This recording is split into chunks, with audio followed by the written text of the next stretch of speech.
Oke, bismillah. Assalamualaikum warahmatullahi wabarakatuh. Bismillahirrahmanirrahim. Alhamdulillahirabbil alamin.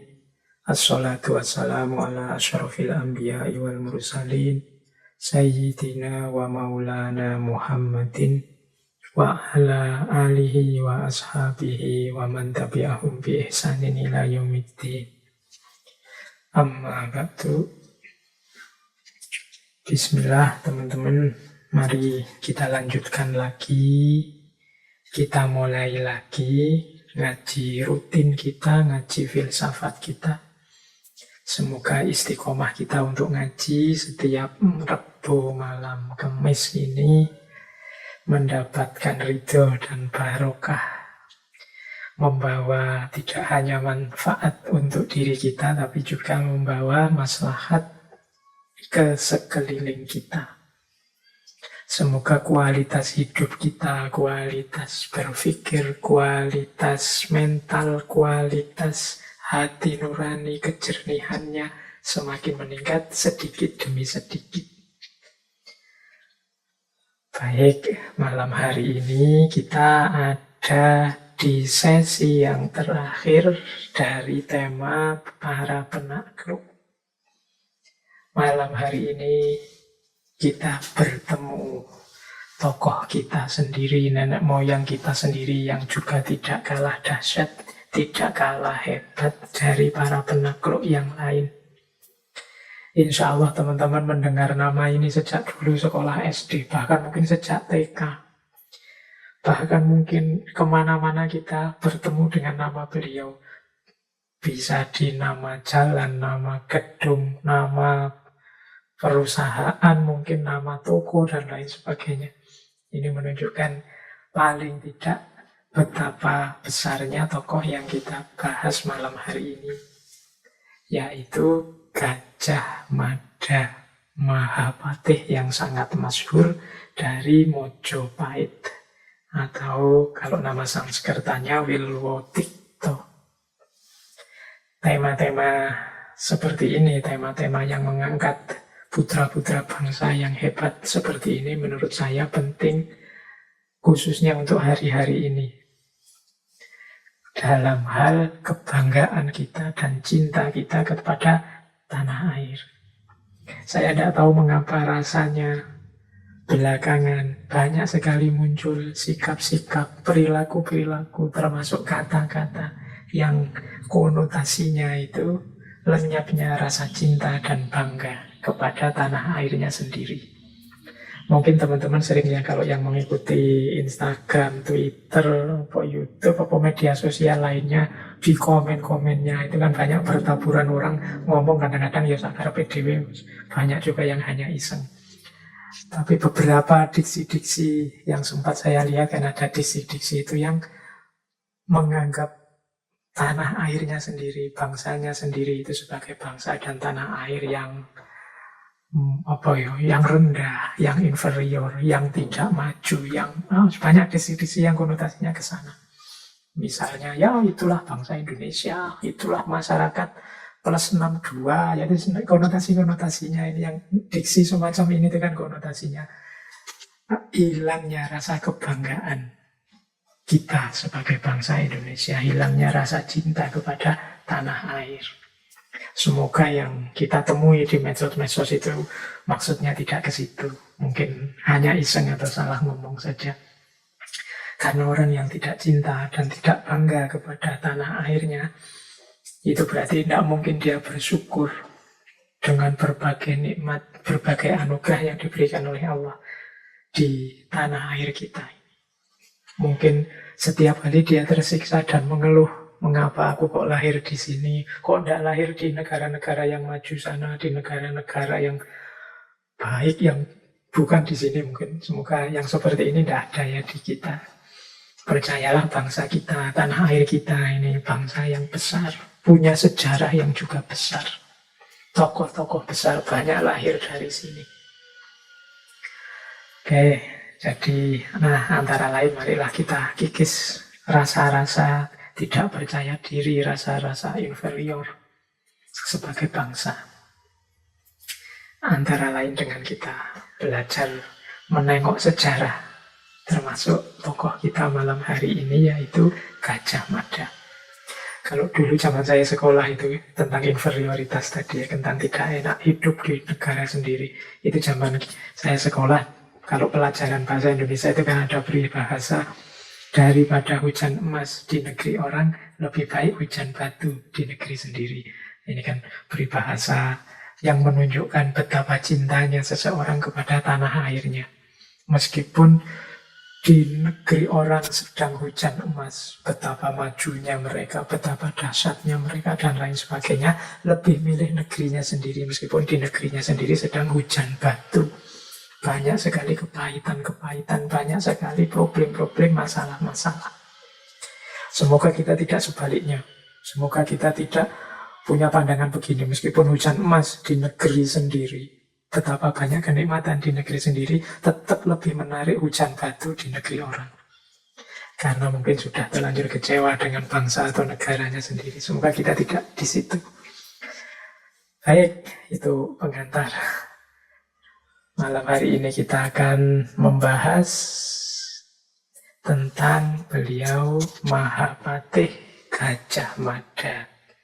Insya Allah tentang beliau ini sebagian besar teman-teman yang mengikuti ngaji filsafat sudah pernah mendengar dan sedikit-sedikit tahu apa saja prestasi-prestasi yang diraih oleh beliau ini. Karena di pelajaran-pelajaran sekolah yang saya ingat dulu sejak SD, karena saya sekolahnya mulai SD, saya orang zaman dulu tidak pernah sekolah TK. Sejak SD itu sudah mendapat informasi sejarah, termasuk sejarahnya Mojopahit, Singosari, dan lain-lain.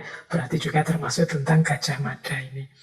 Semoga anak-anak kita hari ini juga sudah mendapatkan informasi yang sama.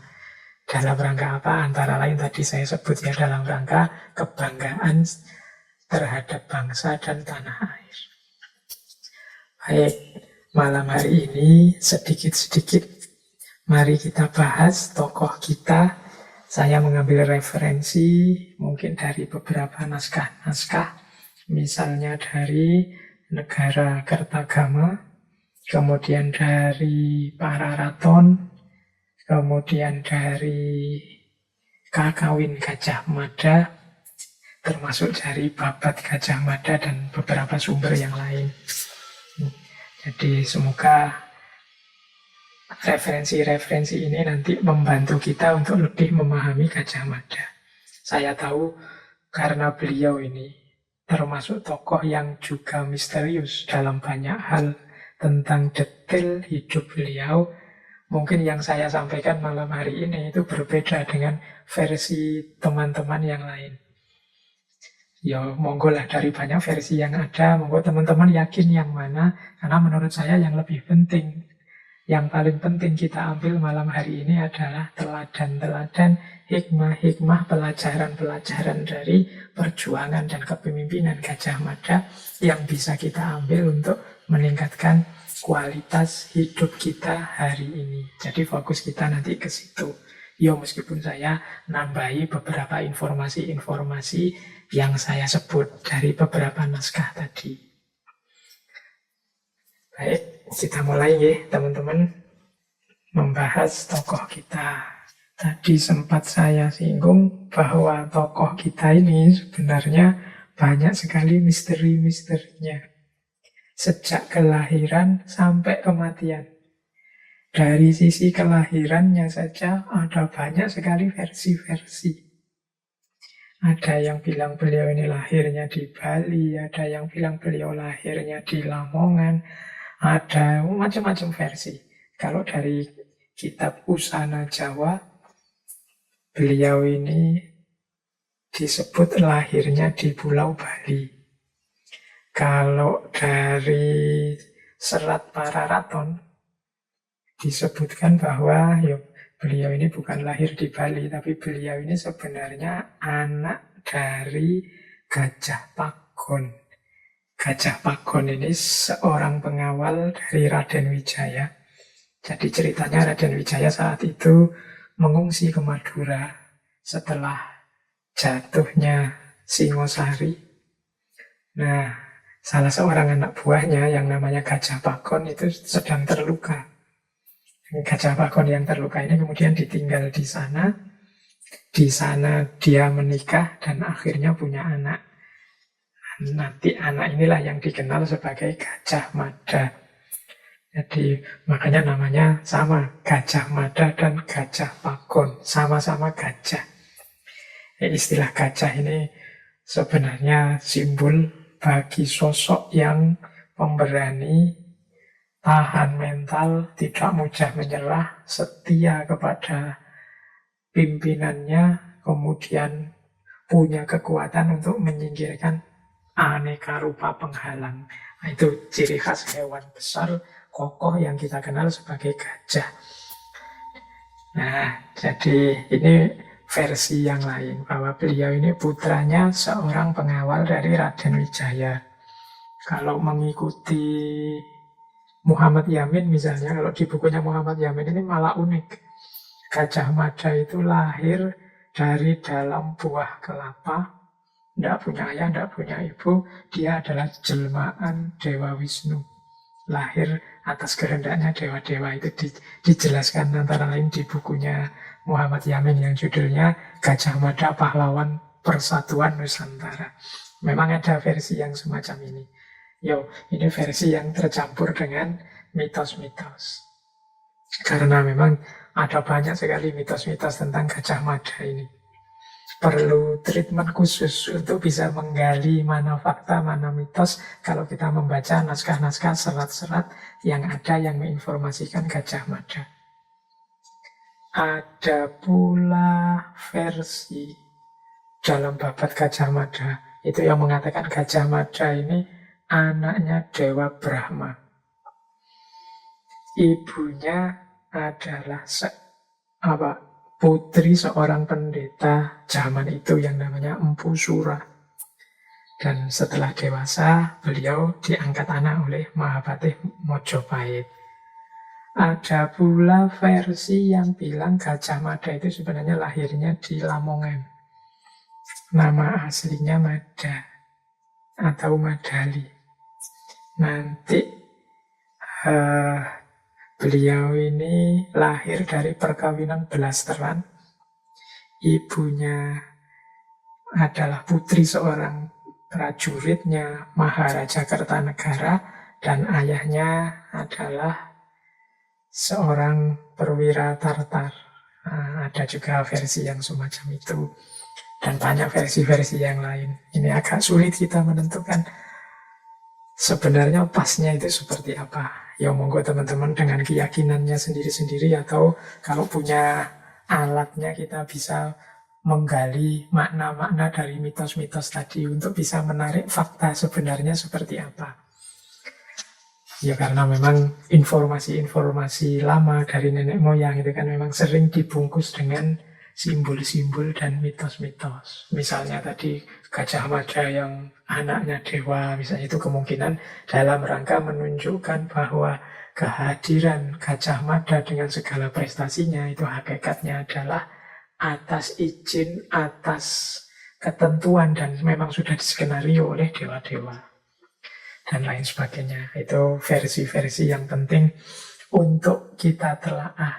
Jadi membaca mitos itu, ini mungkin sedikit tambahan saja, ada beberapa cara. Nanti kalau teman-teman belajar mungkin ilmu-ilmu yang jenisnya semiotik, linguistik, atau semantik, itu nanti ada beberapa mode-mode cara kita menyikapi mitos. Misalnya, kalau masyarakat biasa yang awam itu memaknainya ya literal. Bunyinya itu dipahami itu. Ada yang dimaknai kontekstual. Dimaknai kontekstual itu dibaca sesuai dengan konteks dan situasi zaman itu. Jadi membacanya versi zaman itu, jangan versi hari ini. Kalau versi hari ini jadinya tidak masuk akal. Tapi harus dibaca kontekstual, sesuai konteksnya zaman itu. Dibaca kontekstual itu misalnya gini loh, wah kejam sekali ya sistem hukum zaman itu. Masa hukuman dipenggal kepalanya, rasanya kok tidak manusiawi. Loh, tidak manusiawi itu mungkin dengan kacamata kita hari ini. Tapi dari kacamata zaman itu, ya memang mode hidupnya seperti itu. Kemarin kita cerita tentang Genghis Khan, Alexander the Great, itu kan rasanya, wah, itu hidup kok isinya bunuh-bunuhan terus. Dari konteks kita hari ini itu rasanya keras sekali, tidak manusiawi. Tapi dilihat dari konteks zaman itu, ya memang cara berpikir mode hidup zaman itu seperti itu. Nah, ini membaca dengan memahami konteks zaman itu membacanya secara kontekstual.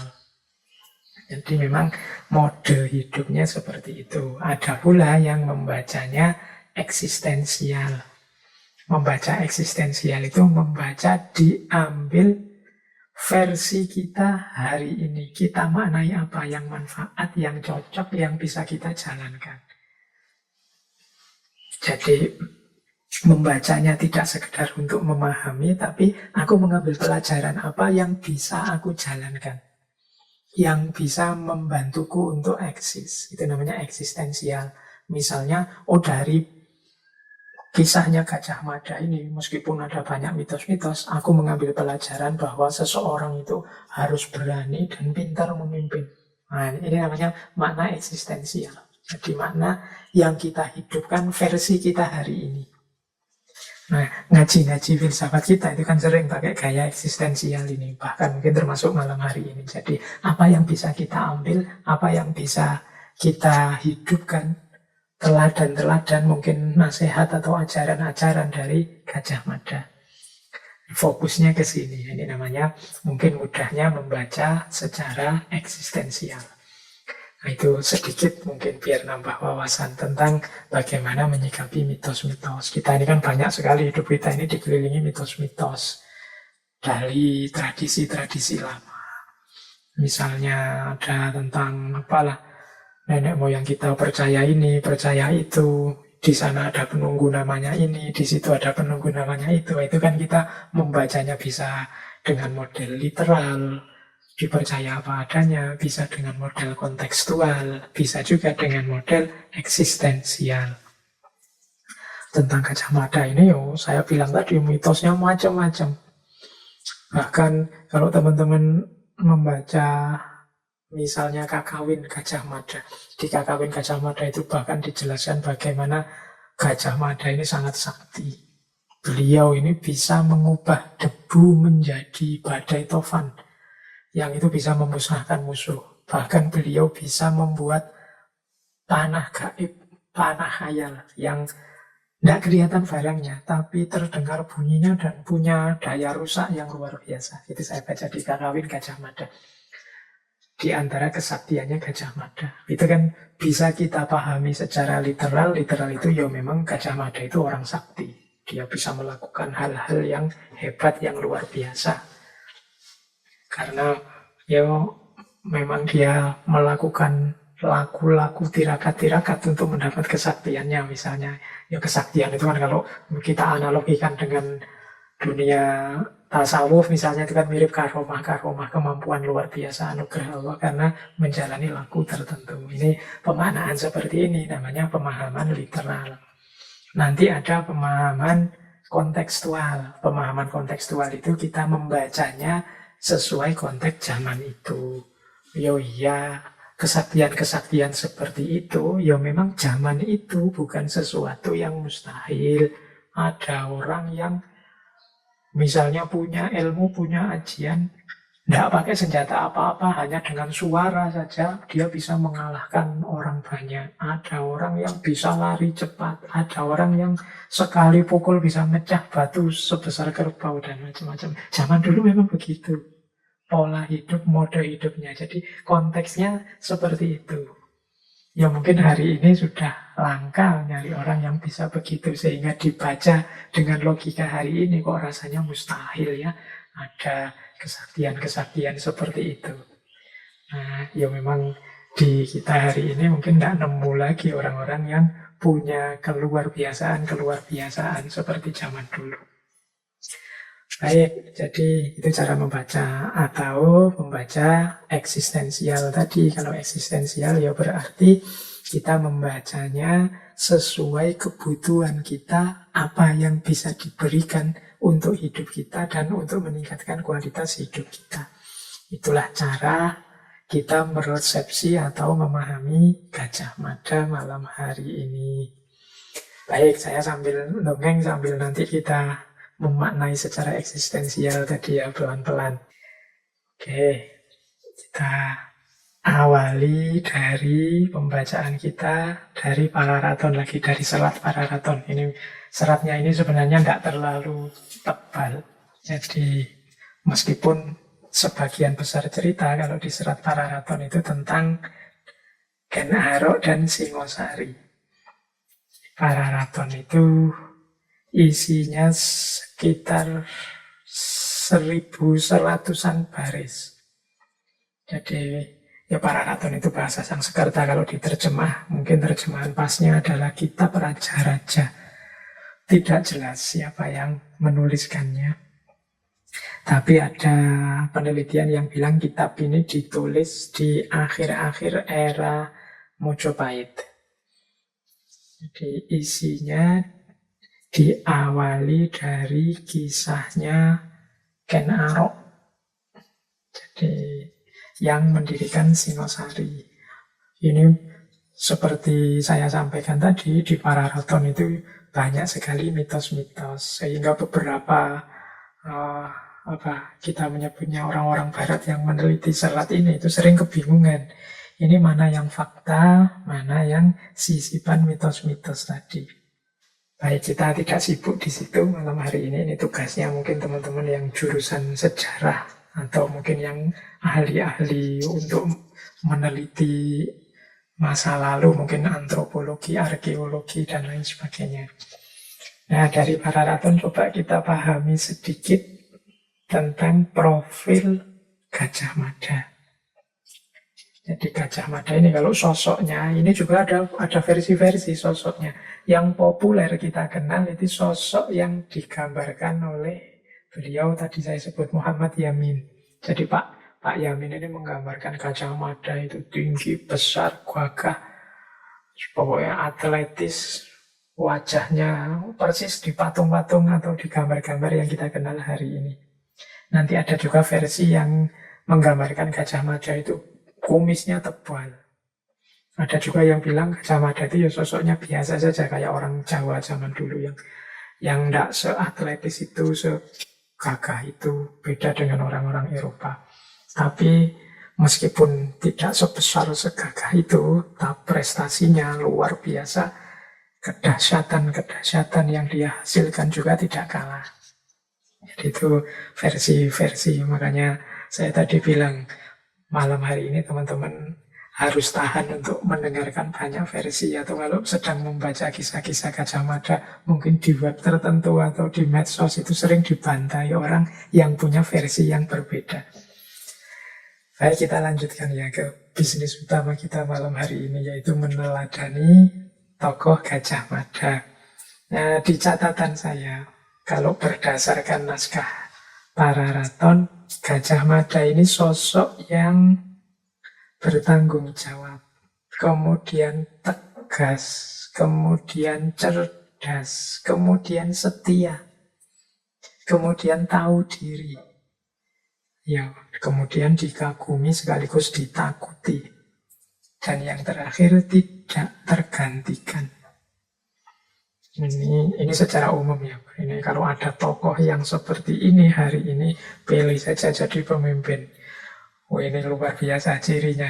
Kalau ini kan 5, 6, 7 ciri yang luar biasa. Yang pertama tanggung jawab. Jadi diilustrasikan untuk menunjukkan tanggung jawab ya. Termasuk di serat Pararaton itu diawali dari karirnya Gajah Mada. Jadi awalnya Gajah Mada ini hanya kepala pengawal istana.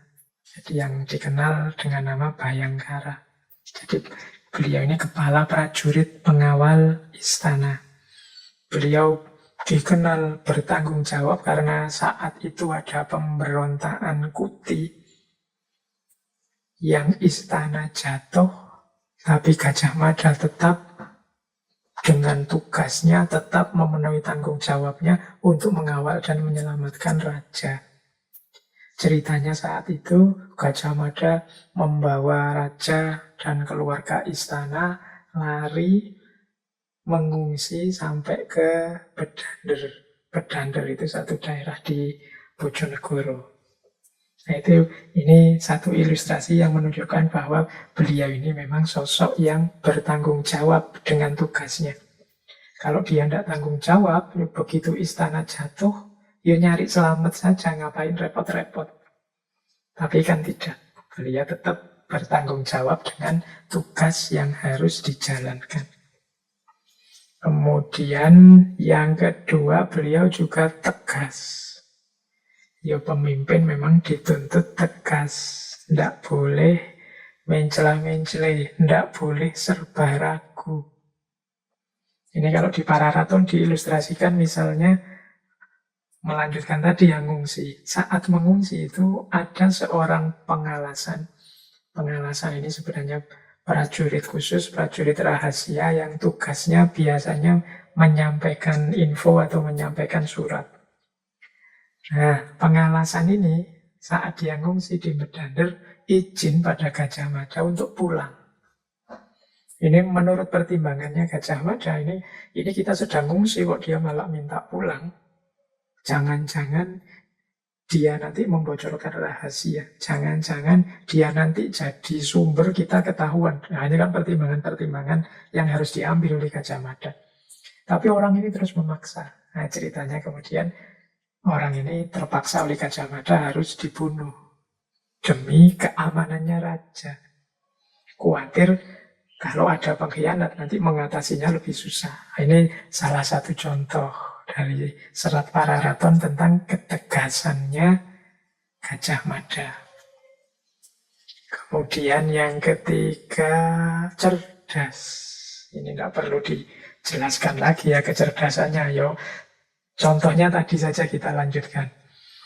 Jadi istana jatuh, beliau membawa raja dan para keluarga istana ke Bedander.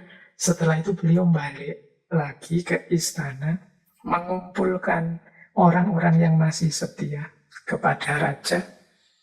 Kemudian dengan strategi tertentu karena kecerdasannya tadi, akhirnya beliau kalau dalam sejarah tidak lebih dari seminggu berhasil mengembalikan tahta lagi kepada rajanya. Saat itu rajanya Jayanegara. Jadi ini salah satu bukti bahwa beliau ini pemimpin yang cerdas. Beliau dikenal punya wawasan yang luas dan juga cerdik. Itu ilustrasi yang bisa kita ambil dari cerita ini tadi. Kemudian beliau ini juga dikenal setia. Kalau ini yang tidak perlu kita uraikan panjang lebar, kesetiaan beliau pada kerajaan. Satu cinta tanah air yang luar biasa. Kemudian beliau juga dikenal sebagai orang yang tahu diri. Jadi bukan orang yang ambisi jabatan. Jadi ini ada cerita juga. Jadi satu ketika Mahapatih saat itu namanya Arya Tadah itu sakit.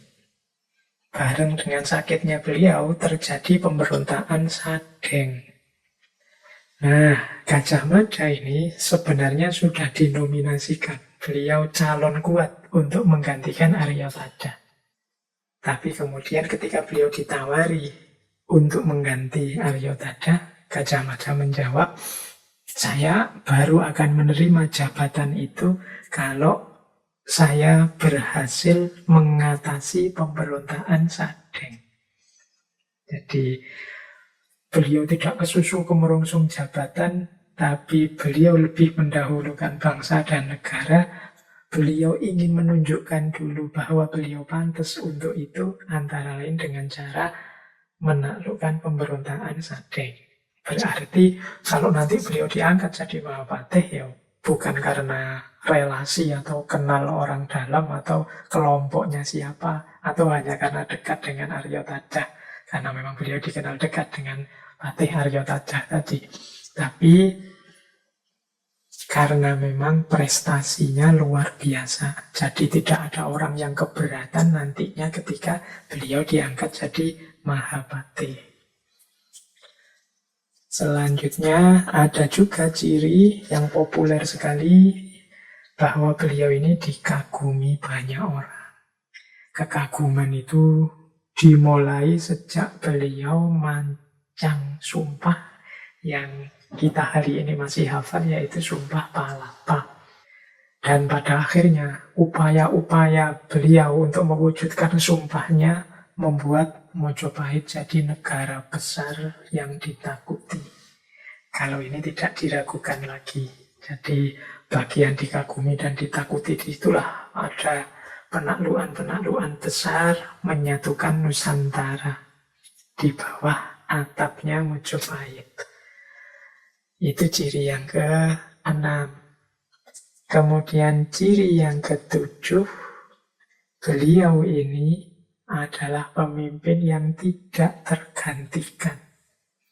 Pemimpin yang tidak tergantikan itu pemimpin yang ketika dia pergi atau tidak menjabat lagi, orang kebingungan mencari gantinya. Siapa yang bisa menggantikan sosok ini? Berbahagialah teman-teman, atau siapapun yang mungkin punya jabatan tertentu meskipun hanya kecil. Setelah kita pergi, orang merasa kehilangan sekali dan kebingungan, kesulitan mencari ganti kita. Itu berarti kita pemimpin yang sukses.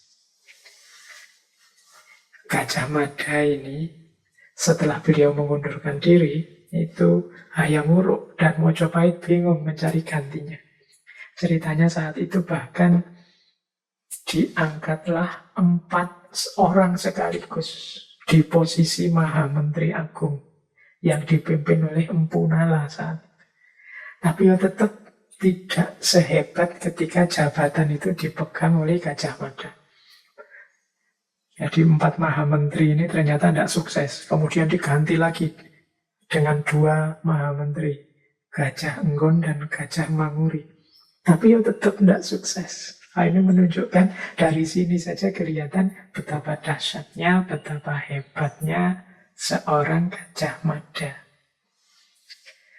Oke, jadi ini menurut saya beberapa profil Gajah Mada yang saya simpulkan dari narasi-narasi yang ada dalam serat Pararaton. Baik, sekarang kita lanjutkan lagi. Kalau tadi serat Pararaton, sekarang kita geser ke Kakawin Negara Kertagama. Ini kalau ini dibandingkan Pararaton, itu para ahli menyebut Kakawin ini lebih informatif, lebih jelas informasinya tentang Mojopahit, Hayam Wuruk, dan Gajah Mada. Kalau negara-negara tadi Pararaton kan tidak jelas yang nulis siapa. Kalau negara Kertagama ini, negara Kertagama itu makna literalnya negara dengan tradisi yang suci. Negara yang suci, atau mudahnya begitu. Ini naskah ini selesai ditulis sesuai informasi di naskah itu, yaitu tahun Saka 1287. Atau kalau tahun Masehi ya 1365. Penulisnya orang sering menyebut yang nulis itu Empu Prapanca. Tapi Empu Prapanca ini sebenarnya nama samaran. Menurut beberapa penelitian, nama aslinya penulisnya adalah Dang Acaryana Dendra. Ini tokoh urusan agama Buddha yang ada di Istana Mojopahit. Beliau ini putranya pejabat tinggi yang mengurusi agama Buddha. Nah, di Mojopahit saat itu ada jabatan namanya Dharmadhyaksa Kasogatan. Ini Kasogatan ini berarti pejabat negara untuk urusannya agama Buddha. Nah, negara Kertagama ini kakawin yang sifatnya apa namanya kalau dalam sastra Jawa itu namanya puja sastra. Puja sastra itu ya isinya memang sanjungan dan pujian-pujian, menjelaskan kebesaran Mojopahit dan raja-rajanya. Termasuk di situ banyak juga dijelaskan tentang Gajah Mada. Jadi jenis puja sastra itu ya isinya ya sejarah yang memuji dan mengagungkan rajanya. Makanya di negara Kertagama ini tidak akan ketemu informasi misalnya tentang perang Bubat yang populer sekali. Itu peristiwa Bubat ini kan peristiwa yang dianggap mengurangi kebesarannya Mojopahit, termasuk menjatuhkan namanya Gajah Mada. Itu tidak akan ketemu di KKW negara Kertagama. Mungkin ketemunya di naskah yang lain, misalnya di Kidung Sunda. Nah, dari Kakawin ini, kalau tadi yang dari Pararaton itu kan kita menyimpulkan dari narasi-narasinya. Tapi kalau di Kakawin negara Kertagama ini dijelaskan detail. Kita tidak perlu menyimpulkan, wong sudah dijelaskan. Karakter kepemimpinan, karakter ciri wataknya seorang Gajah Mada. Banyak sekali, mulia-mulia semua. Kalau teman-teman menggali dari naskah itu, karena banyak terus saya klaster jadi 3. Ada karakter intelektual, ada karakter emosional spiritual, ada karakter sosial politik. Nah, kalau karakter intelektual disebut di negara Kertagama itu, Gajah Mada itu seorang yang wicaksaning noyo. Wicaksaning noyo itu orang yang bijaksana. Orang yang bijaksana itu berarti orang yang tahu apa yang harus dilakukan, apa yang jangan dilakukan. Apa yang harus diucapkan, apa yang jangan diucapkan. Tahu apa yang terbaik yang harus diputuskan. Nah, itu orang bijaksana. Dan ini menjadi karakter utama, karakter intelektual seorang Gajah Mada. Kemudian yang kedua, Wakmi Wakpatu. Wakmi Wakpatu itu, Wakmi itu orang yang pandai berbicara, Wakpatu itu fasih. Jadi kalau ngomong enak. Nah, retorikanya pas, nyambung. Itu Wakmi Wakpatu. Dan yang ketiga, Wijna. Wijna itu wawasannya luas. Pengetahuannya banyak. Wah, kalau orang secara intelektual punya 3 karakter ini, mustahil dia bukan orang hebat. Jadi wawasannya luas, bijaksana, dan bisa menyampaikan dengan baik. Jadi ini kan yang kita kejar-kejar dengan ngaji filsafat itu sebenarnya kan 3 kualitas ini. Ternyata sudah dimiliki kata Mpu Prapanca yang nulis Negara Kertagama oleh Gajah Mada. Nah, yang kedua, aspek emosional spiritual. Yang pertama, Gajah Mada itu dikenal Mantriwiro. Mantriwiro itu pemberani. Ya, kalau ini tidak perlu dijelaskan ya. Gagah dan beraninya seorang Gajah Mada. Dari patungnya saja aura keberanian, kekokohan itu sudah terasa. Kemudian Sarjiwoposama. Sarjiwoposama itu rendah hati, tulus. Wah, ini kombinasi yang unik. Pemberani tapi rendah hati, tidak sombong. Kadang-kadang ada orang itu pemberani, merasa dirinya besar, merasa dirinya hebat, terus lahirnya kesombongan. Yang ketiga, Dirusoho. Dirusoho itu tekun. Jadi tidak mudah menyerah, sungguh-sungguh. Kemudian Tansatrisno. Wah, ini unik ya. Kalau tadi kualifikasi yang, kalau pakai filosofinya yin yang. Nah, ini kalau ini selanjutnya aspek-aspek yin. Jadi kata negara Kertagama, Gajah Mada itu Tansatrisno. Dia dipenuhi oleh cinta dan kasih sayang. Ini unik, kualifikasi seorang penakluk tapi penyayang. Kemudian Sumantri. Sumantri itu mudahnya kita artikan punya integritas. Nama Sumantri ini kan kalau teman-teman suka dengan ceritanya wayang, kisah Sumantri ini ada dalam cerita Prabu Arjuna Sosrobahu dari Maespati. Ini kalau di cerita wayang ya, nama lengkapnya Bambang Sumantri. Dia ini anak padepokan yang sakti, yang kemudian melamar pekerjaan kepada Prabu Arjuna Sosrobahu. Dan nanti dikenal sebagai pejabat yang jujur, tulus, tekun, punya integritas. Jadi punya integritas itu ideal-ideal moral, ideal-ideal sosial, ideal-ideal spiritual yang dia miliki itu tertanam integral dalam dirinya. Itu namanya orangnya disebut orang yang punya integritas, tidak sekedar di mulut saja, tidak sekedar sumpah di kertas saja, tapi nilai-nilai itu merasuk dalam dirinya. Itu makanya di antara ciri karakternya Gajah Mada itu Sumantri, sosok yang penuh integritas. Kemudian prasojo, sederhana. Kalau ini sebenarnya konsekuensi logis dari sumpah beliau sendiri. Untuk tidak hidup bermewahan enak-enakan sebelum Nusantara dipersatukan. Nah ini kan makanya kalau beliau kok hidup sederhana itu ya memang sumpahnya beliau begitu. Dan yang terakhir disebut juga di Negara Kertogomo itu Sih Samasto Buwono. Sih Samasto Buwono ini kalau dalam bahasa Arab mungkin rahmatan lil alamin. Jadi yang menyebar rahmat dan kasih sayang ke seluruh semesta. Sih Samasto Buwono. Jadi sayangnya tidak hanya pada raja, keluarga, atau rakyatnya sendiri, tapi mengimbas, mengefek ke alam semesta. Itu dari sisi emosional spiritual. Jadi ada aspek yin, ada aspek yang-nya komplit beliau ini.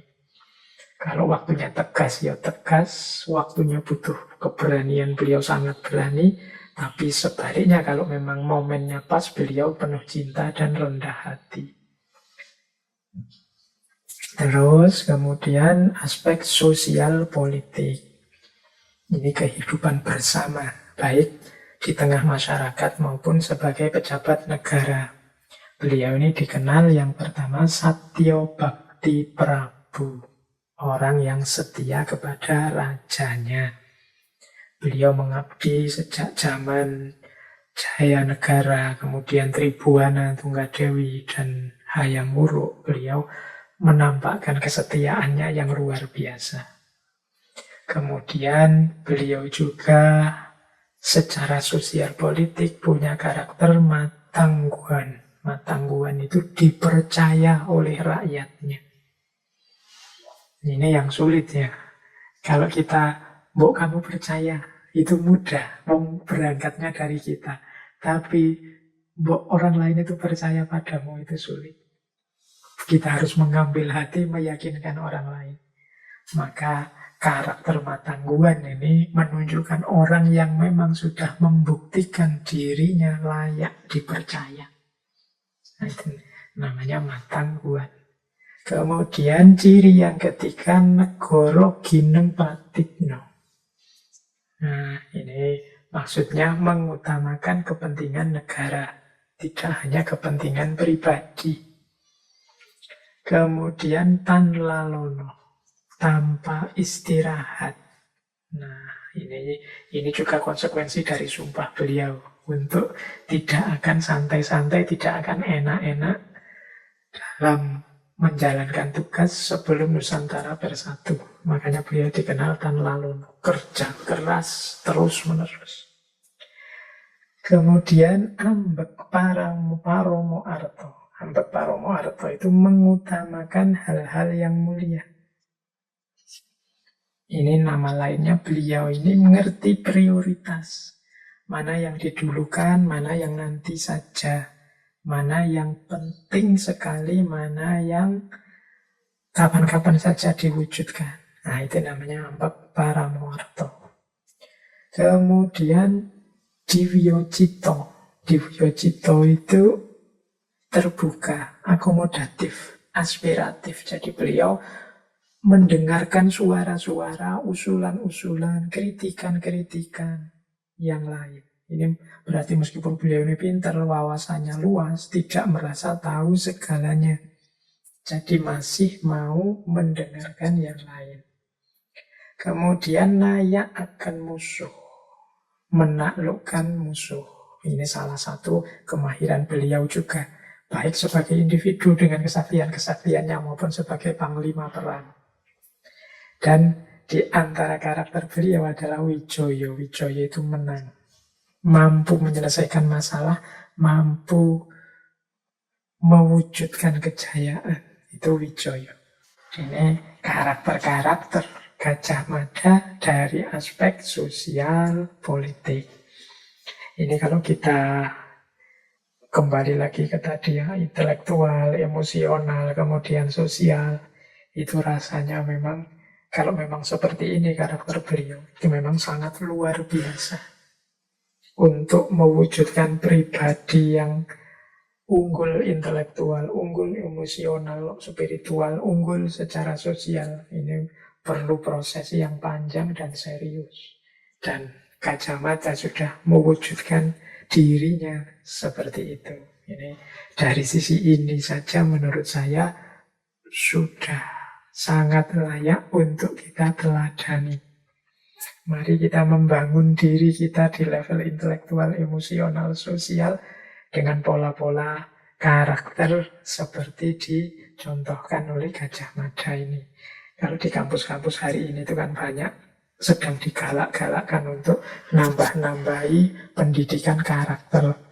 Kemudian kita melakukan benchmark kemana-mana, mencari contoh kemana-mana, lagi-lagi keluar. Kebanyakan kita nyari teori-teori, konsep-konsep keluar. Padahal kita sendiri punya banyak konsep-konsep karakter, teladan-teladan karakter yang sangat mulia, sangat utama untuk bisa kita jadikan contoh, kita jadikan landasan atau benchmark. Tidak hanya harus dari luar. Jadi ini mungkin untuk menyadarkan kita bahwa kita ini bangsa yang besar. Jadi konsep-konsep besar tidak harus kita cari di luar. Di dalam juga ada banyak sekali konsep-konsep besar. Termasuk konsep karakter yang dikembangkan oleh Gajah Mada ini. Mungkin hanya kita saja yang kurang dalam menggalinya, padahal kita punya banyak mutiara-mutiara. Baik, kita lanjutkan ya. Wah, sudah hampir 1 jam ini cuma informasi dan banyak dongeng kita tentang Gajah Mada. Tidak apa-apa ya. Yang penting malam hari ini semangat kebanggaan sebagai bangsanya bisa hidup. Nah, kita masuk sekarang ke isu yang sangat terkenal, yaitu Sumpah Palapa. Ini sumpah yang dilakukan oleh Gajah Mada setelah beliau diangkat jadi Mahapati. Ini sumpah ini rasanya ambisius sekali. Termasuk zaman itu juga banyak pejabat-pejabat yang menertawakan. Tapi karena kesungguhan dan keseriusan seorang Gajah Mada, sumpah yang rasanya mustahil ini akhirnya bisa terpenuhi.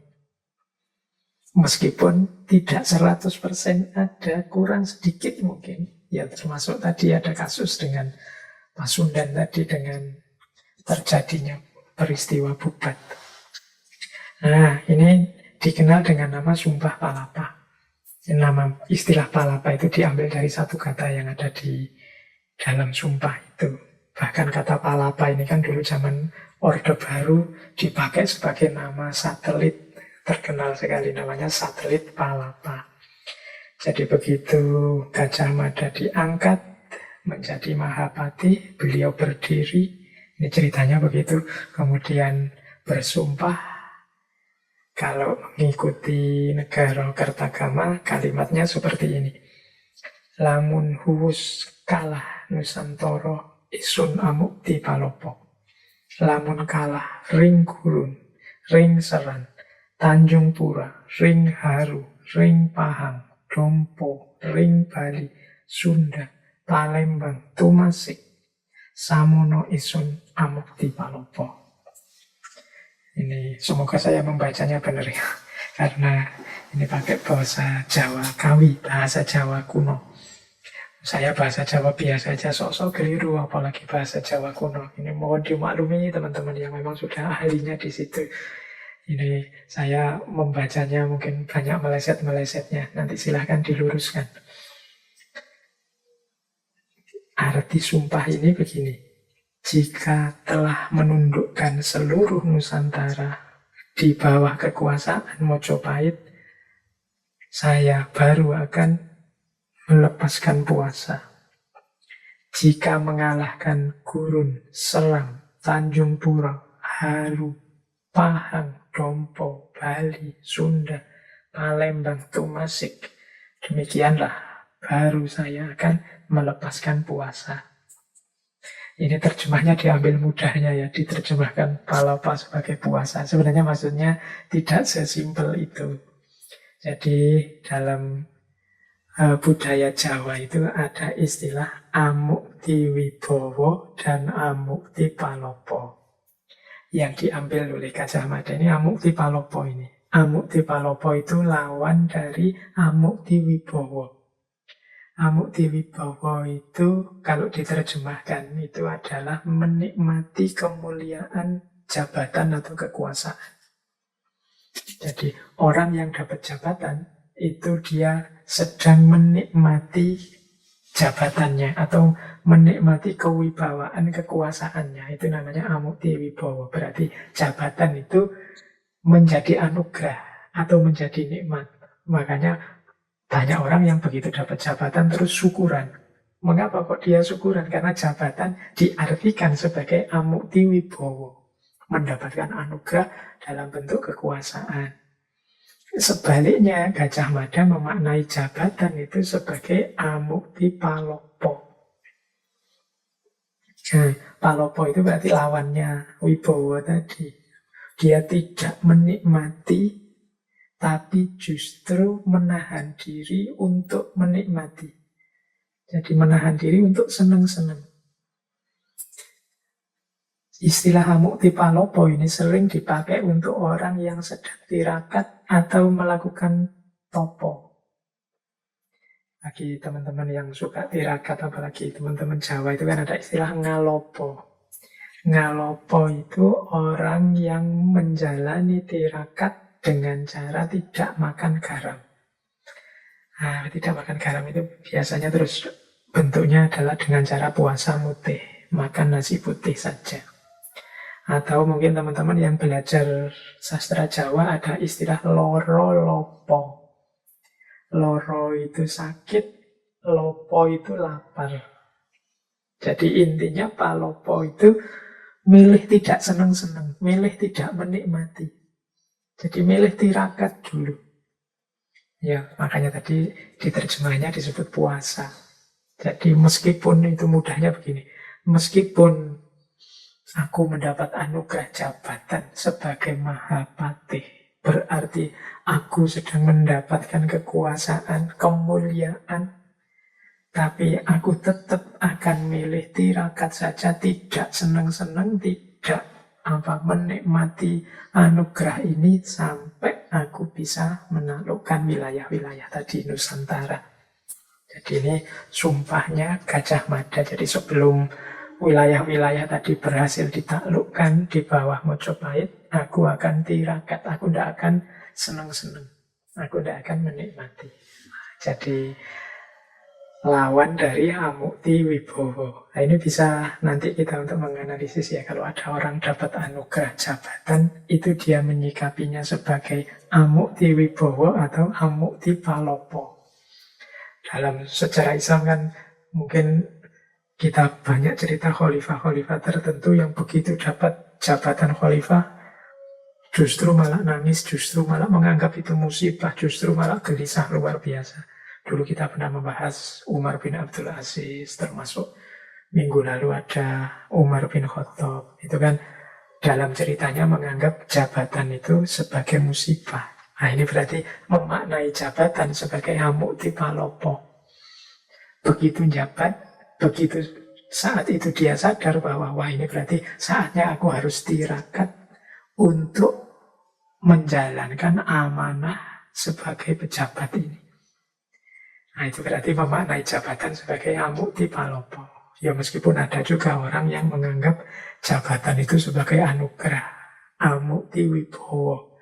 Itu yang membuat dia kemudian setelah dilantik, setelah mendapat jabatan terus syukuran, ngejak makan-makan, pesta-pesta. Itu tipe orang ketika menerima jabatan.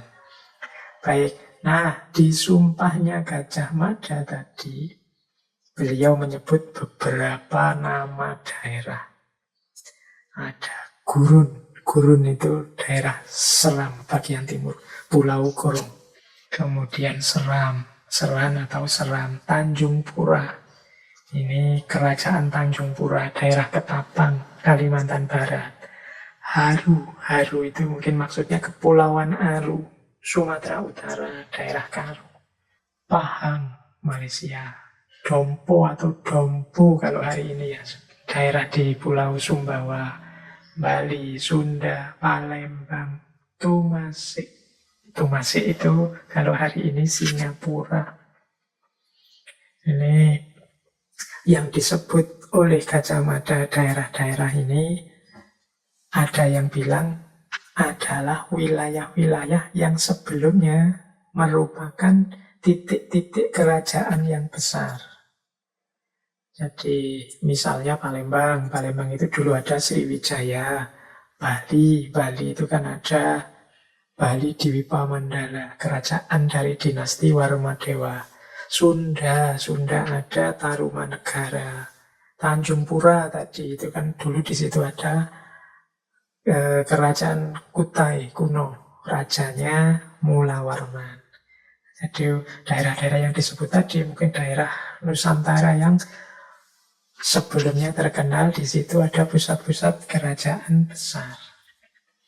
Nah, kita kemudian sering menyebut sumpahnya Gajah Mada ini secara umum adalah semangat untuk menundukkan seluruh Nusantara di bawah kekuasaannya Mojopahit. Kalau di negara Ketagama itu Nusantara itu satu wilayah. Jadi begini, ini Mojopahit itu membaca geografis wilayah dunia sekitarnya itu dengan 3 istilah. Ada Negoro Agung, ada Monconegoro, ada Nusantara. Kalau Negoro Agung itu ya ibu kotanya Mojopahit sendiri, kemudian dan sekitarnya yang dekat-dekat. Ya kalau ibu kotanya di daerah Mojo Agung atau Trowulan, ya kabupaten-kabupaten sekitar itulah, mungkin Mojokerto, Sidoarjo, Lamongan, Gresik, dan sebagainya. Nah, kemudian ada Monconegoro.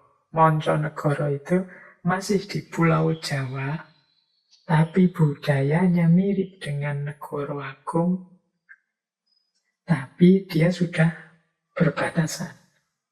Itu sering disebut, termasuk Monconegoro itu negara-negara yang ada di perbatasan Pulau Jawa, seperti Bali, Madura, Lampung, Palembang, itu sering diidentifikasi sebagai Monconegoro.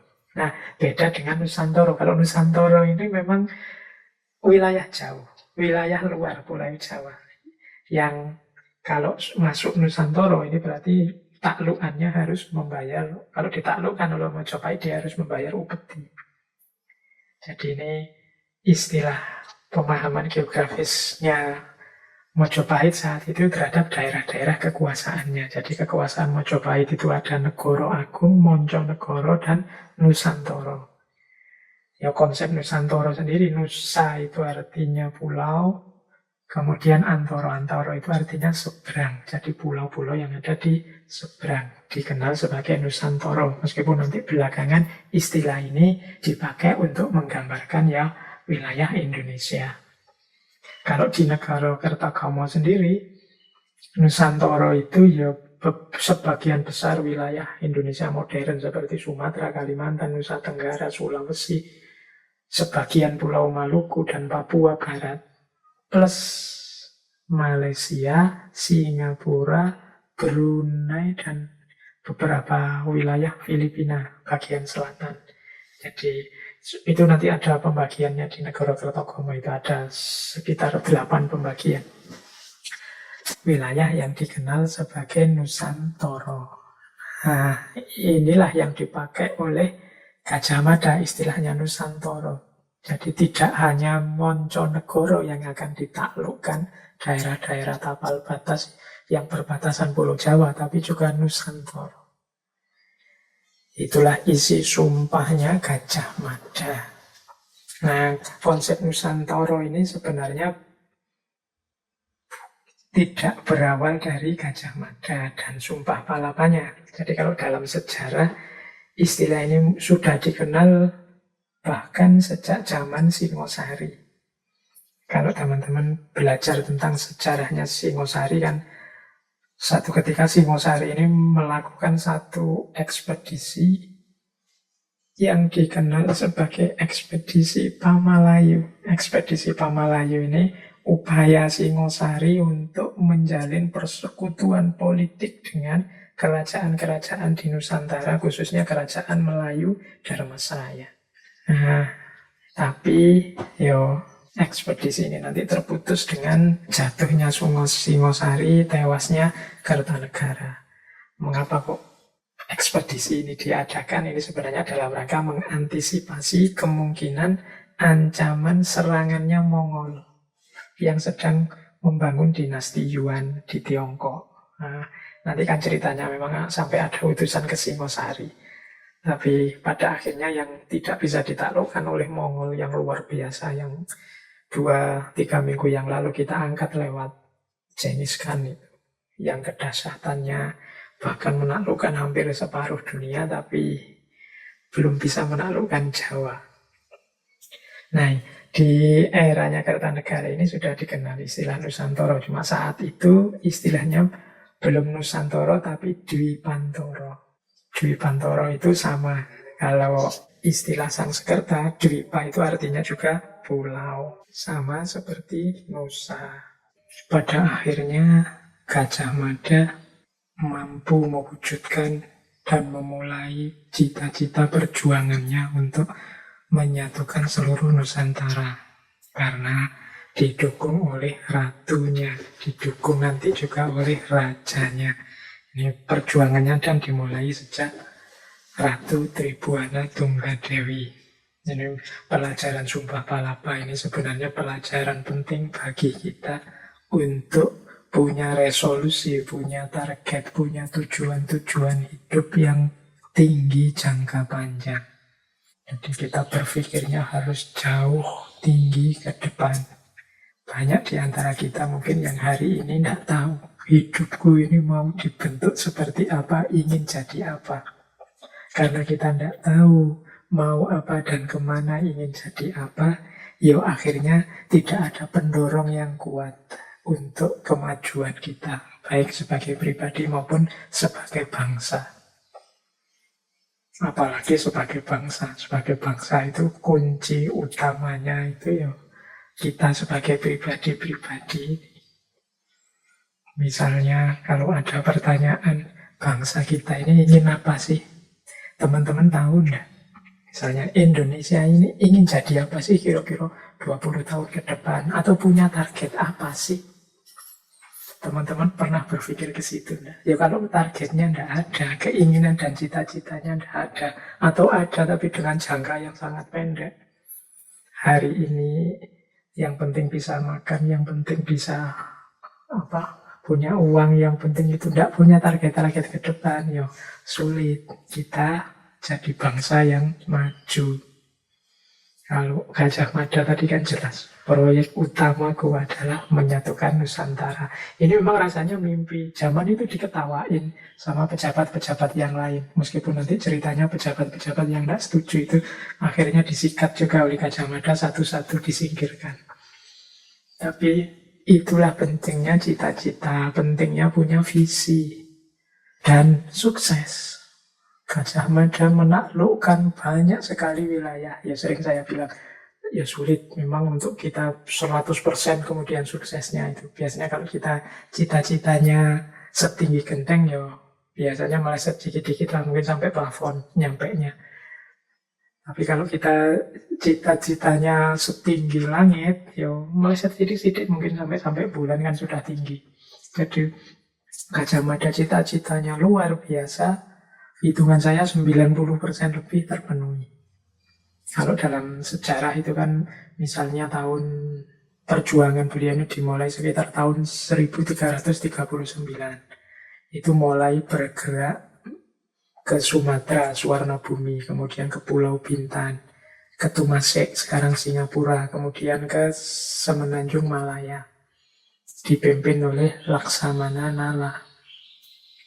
Kemudian 1343 dipimpin oleh Arya Damar, menaklukkan Bali berdahulu, kemudian Lombok, kemudian negeri-negeri di Kalimantan seperti Kapuas, Katingan, Sampit, Tanjung Lingga, Kota Waringin, Sambas, Lawai, Kendawangan, Landak, Samadang, Tiram, Sedu, Brunei, Kalka, Saludung, Sulu, Pasir, Barito, Sawaku, Tabalung, Tanjung Kute, dan Malano.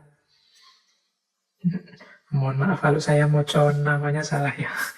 Ini nama-nama mungkin teman-teman juga baru dengar sekarang, nama-nama kota, nama-nama daerah-daerah ini. Karena mungkin kita jarang baca buku-buku sejarah, membaca namanya saja baru sekarang, apalagi terpikir menaklukkan. Dan itu dilakukan oleh seorang Gajah Mada.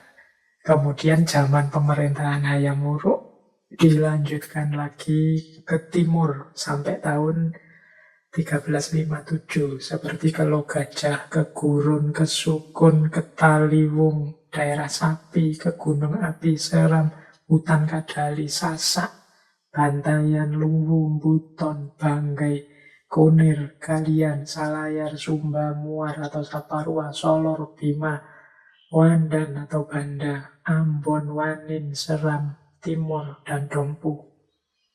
Ini membaca nama-namanya saja kita capek, apalagi menaklukkannya. Itu yang saya bilang tadi, nenek moyang kita adalah orang-orang yang besar. Jadi Mojopahit sampai akhir abad 15 adalah kekuatan yang ditakuti saat itu di wilayah-wilayah sekitarnya.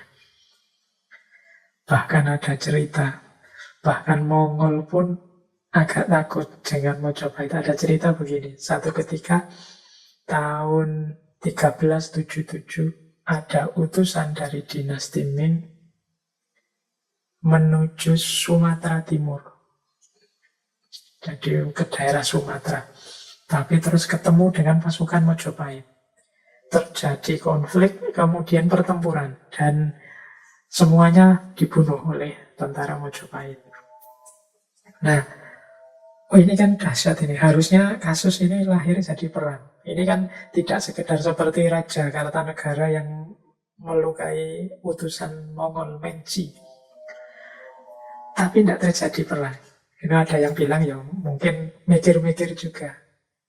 Dinasti Ming saat itu kalau harus berurusan dengan Mojopahit. Jadi memang saat itu reputasinya luar biasa.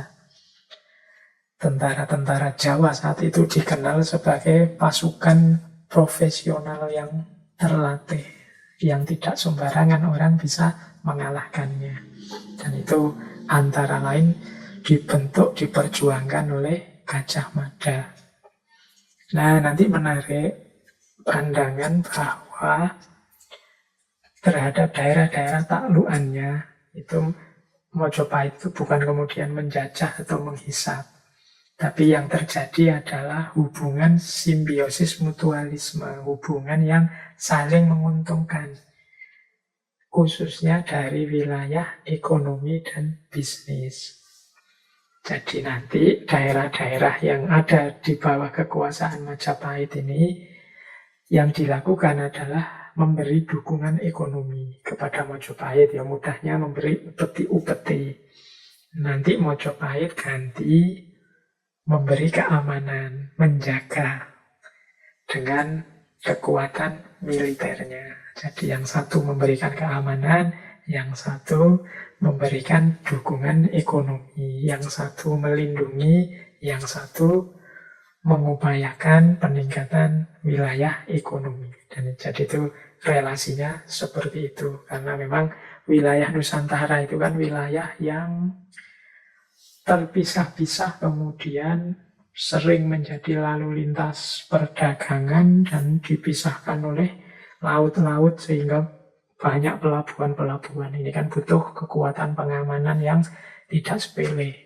Dan itulah yang dilakukan oleh Mojopahit. Jadi ada pandangan ya hubungan Mojopahit dengan Takluanan dengan jajahannya itu tidak harus dibayangkan seperti ketika Genghis Khan memusnahkan wilayah-wilayah sekitarnya atau Alexander the Great melakukan penaklukan. Tapi hubungan yang sifatnya saling menguntungkan. Kemudian ini perlu juga kita lihat isu yang lain. Jadi zaman Gajah Mada ini ya tidak hanya kekuatan militernya yang luar biasa, tapi tertib pemerintahannya juga luar biasa. Kehidupan masyarakat saat itu sangat terkendali, terutama karena di zaman itu sudah ada konstitusi, sudah ada kitab undang-undang yang dipatuhi semuanya. Ini ada dari zamannya Gajah Mada yang dikenal dengan nama kitab Kuttara Manawa Dharma Sastra. Ini semacam KUHP, kitab undang-undang pidana zaman Gajah Mada. Jadi ini untuk menjamin ketertiban di wilayah-wilayah Mojopahit. Yang ini harus dipatuhi semua. Ya untungnya kita masih bisa melihat kitab ini. Kitab Kuttara Manawa Dharma Sastra. Ini kitab undang-undang zaman Mojopahit. Isinya 275 pasal, 19 bab. Oh, ini kan luar biasa. Bab 1 tentang denda, bab 2 tentang pembunuhan, bab 3 tentang kawulo, perlakuan terhadap rakyat kecil, bab 4 tentang pencurian, bab 5 tentang pemaksaan, bab 6 tentang jual beli, bab 7 tentang gade, bab 8 tentang hutang piutang, bab 9 tentang titipan, bab 10 tentang mahar, bab 11 pernikahan, bab 12 tentang kemesuman. Mungkin kalau hari ini ya pornografi atau porno aksi. Bab 13 tentang warisan, bab 14 tentang caci maki, bab 15 tentang menyakiti orang, bab 16 tentang kelalaian, bab 17 tentang perkelahian, bab 18 tentang tanah, bab 19 tentang fitnah.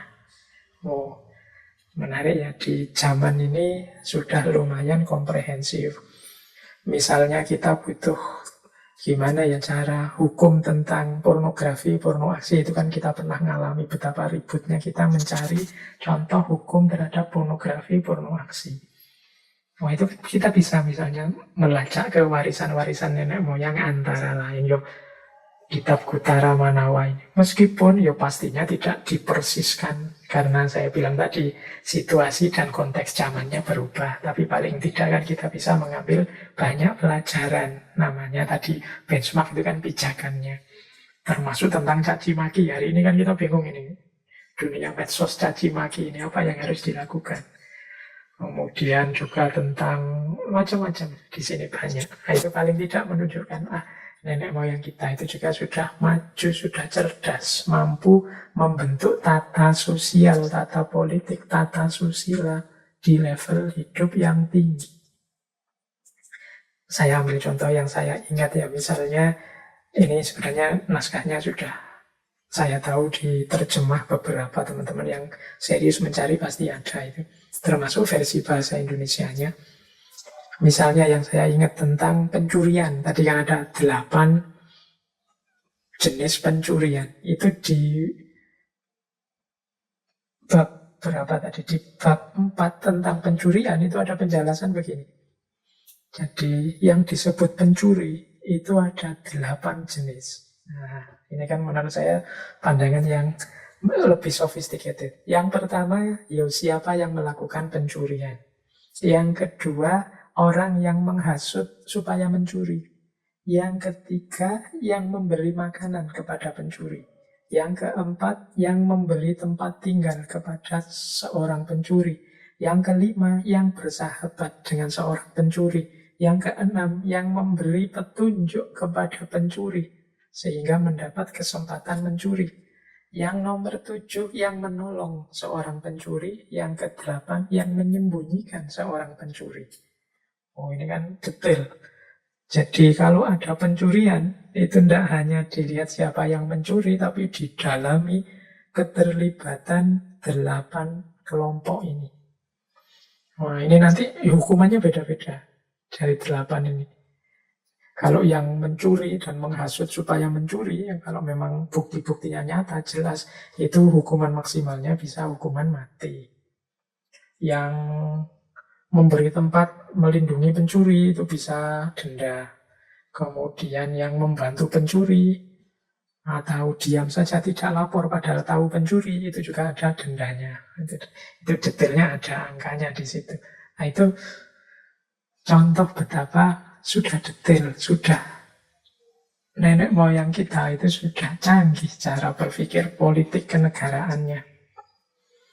Bahkan mungkin kalau di kitab undang-undang kita tidak ada di situ. Yang saya ingat ada juga hukuman terhadap santet dan guna-guna. Jangan di situ santet dan juga perzinahan itu bisa dihukum mati. Caci maki juga begitu. Itu nanti ada levelnya ya, masyarakat saat itu kan mengenal kasta-kasta. Ada brahmana, ahli agama, ada kesatria, para bangsawan, waisya, ini mungkin pedagang dan lain-lain. Ada sudra, ini para buruh, para pekerja. Nah itu kalau melakukan caci maki, itu dendanya beda-beda, tidak sama. Misalnya ada kesatria mencaci maki brahmana, itu dendanya sekian. Tapi kalau waisya mencaci maki brahmana, dendanya lebih tinggi. Kalau orang sudra mencaci maki brahmana, berarti orang biasa, orang awam tidak ngerti apa-apa, kok mencaci maki kelompok brahmana, orang yang ahli agama. Nah itu hukumannya berat. Bahkan seingat saya bisa sampai dihukum mati. Karena ahli agama ini dipandang orang penting, dibutuhkan oleh negara. Dan sebaliknya, kalau sebaliknya lebih rendah, kalau ada brahmana mencaci maki kesatria atau mencaci maki waisa dan lain sebagainya, itu dendanya lebih rendah daripada kalau sebaliknya kesatria mencaci maki brahmana. Nah, ini model-model yang ada di kitab Kutara Manawa. Itu ilustrasi saja bahwa selain kegagahan dan kedahsyatan Gajah Mada dalam menaklukkan Nusantara, beliau juga canggih dalam melakukan tata negara, antara lain dalam aspek undang-undang dan hukum melalui kitab Kutara Manawa Dharma Sastra. Nah, baik, sekarang kita belajar lagi tentang prinsip-prinsip kepemimpinan yang dijalankan oleh Gajah Mada. Ada pandangan seperti ini, Gajah Mada itu sebenarnya menjalankan namanya Poncotiti Dharmaning Prabu, atau 5 kewajiban seorang pemimpin. Apa saja 5 kewajiban seorang pemimpin itu? Yang pertama, handayani hanyokro purono, yaitu memberdayakan, memberi motivasi yang dipimpin untuk bergerak, untuk berusaha. Itu namanya handayani hanyokro purono. Jadi pemimpin yang baik itu pemimpin yang bisa memotivasi. Pemimpin yang bisa mendorong rakyatnya, mendorong orang yang dipimpin untuk bergerak bersama-sama, mewujudkan cita-cita bersama.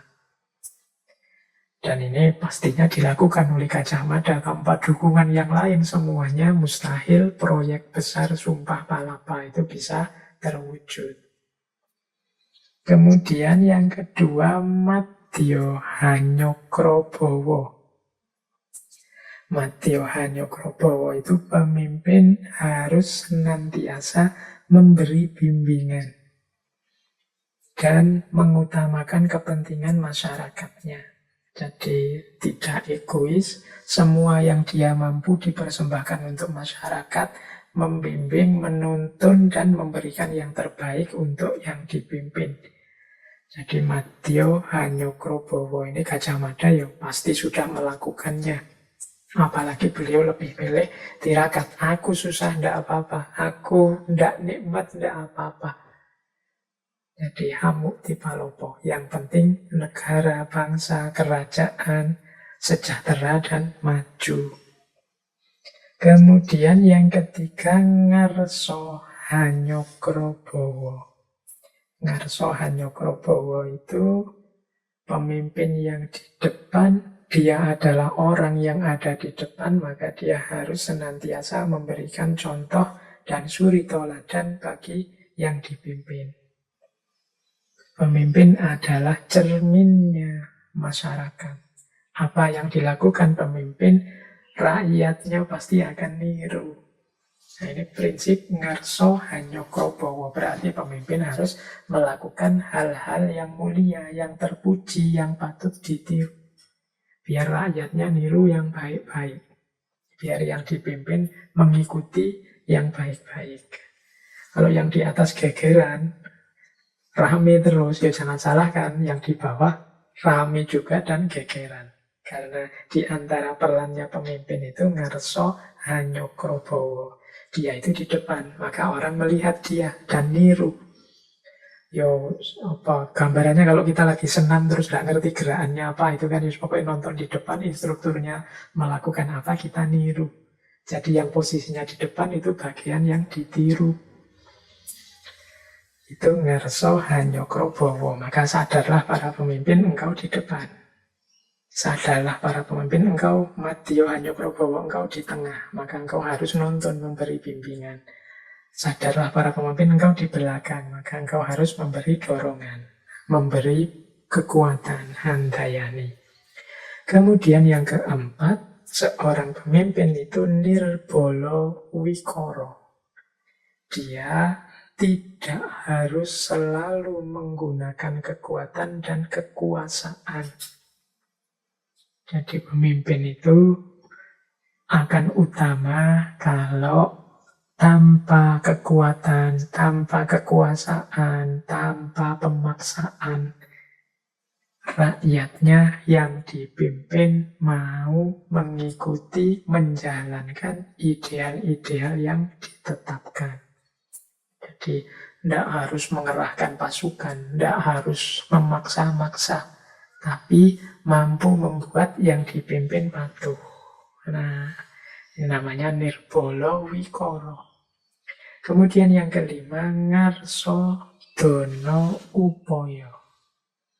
Pemimpin itu harus yang paling awal, paling depan, mengorbankan tenaga, waktu, materi, pikiran, bahkan jiwanya untuk kepentingan bersama, untuk kesejahteraan, untuk kelangsungan hidup yang dipimpin. Jadi pemimpin itu harus mendahulukan yang dipimpin. Dia harus siap berkorban tenaga, waktu, materi, pikiran, harta, dan lain sebagainya. Ini rumus ini tidak akan laku misalnya kalau pimpinan jabatan itu dianggap sebagai pekerjaan untuk memperoleh uang misalnya. Ya tidak mungkin Ngarso Dono Karso, karena justru cari uangnya dari kerja mimpin tadi. Atau mimpin dianggap sebagai jalan untuk senang-senang. Nah, ya tidak mungkin dia akan mau melakukan Ngarso Dono Upoyo tadi. Jadi maka pemimpin itu berarti orang yang memang siap memasrahkan hidupnya, tenaga, waktu, harta, materi, pikirannya untuk yang dipimpin. Ini yang dikenal sebagai Ponconititi Dharmaning Prabu, 5 kewajiban pemimpin. Ketika di belakang dia memberi motivasi, dorongan. Ketika di tengah dia nuntun, bimbing. Kemudian ketika di depan dia memberi contoh yang baik. Kemudian melakukan pendekatan-pendekatan yang tidak selalu menggunakan kekuatan, kekuasaan, pemaksaan. Dan yang terakhir, menjadi orang pertama, orang yang paling siap untuk mengorbankan tenaga, waktu, materi, pikiran yang dimiliki untuk yang dipimpin, untuk masyarakatnya. Inilah Poncotiti Darmaning Prabu. Baik, waktu kita tinggal sedikit. Kita ambil beberapa saja ya. Saya ambil teladan dari Gajah Mada yang lain. Tadi kita sudah belajar Poncotiti Darmaning Prabu. Kita ambil beberapa pelajaran lagi. Yang pertama kita belajar ya sekarang. Gajah Mada itu di beberapa naskah serat disebut, meskipun beliau ahli militer, ahli politik, disebut sebagai orang yang religius. Jadi sangat memperhatikan kehidupan spiritualitas. Misalnya, ini saya ambil dari Kakawin Gajah Mada.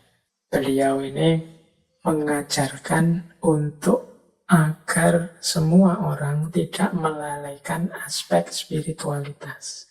Misalnya, beliau menyarankan kepada Prabu Hayam Wuruk saat itu, ini diambil dari Kakawin Gajah Mada, Pupuh 53 ayat 8. Beliau menyampaikan begini, maka sebaiknya lah bila tuanku sekarang segera melaksanakan upacara keselamatan di semua tempat pemujaan, supaya segera dilaksanakan upacara keselamatan besar-besaran juga di laut.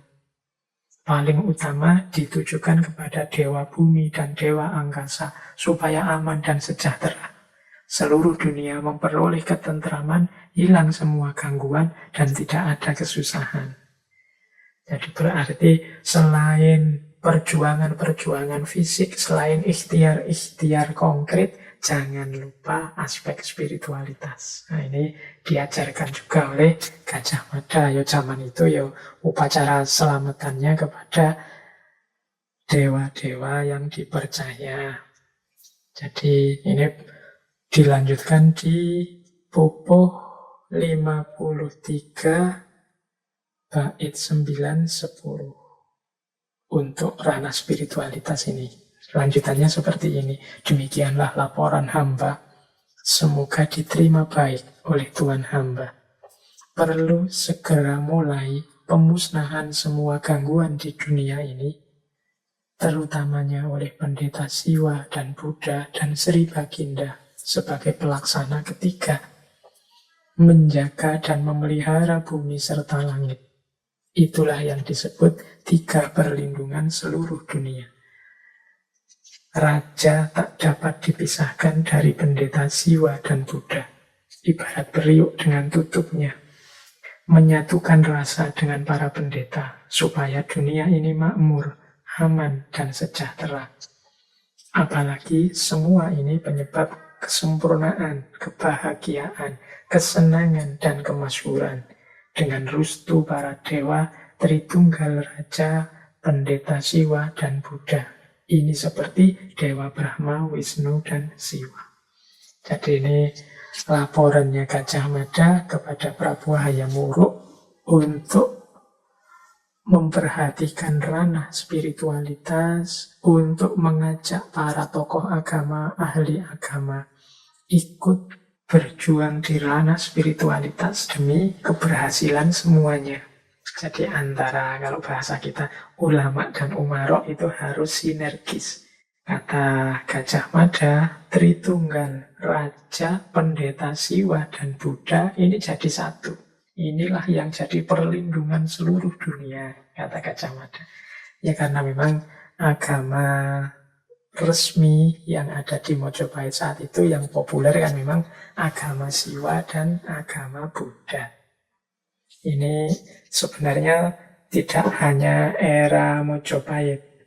Sejak zaman Prabu Kertanegara sudah mulai ada riwayat-riwayat bertemunya Hindu dan Buddha. Nah, kalau yang di Mojopahit ini terkenal sekali namanya Prasasti Waringin Pitu yang berasal dari Raja Kertawijaya. Ini Raja Mojopahit terakhir yang menyebutkan ada di Mojopahit ada 2 pejabat agama.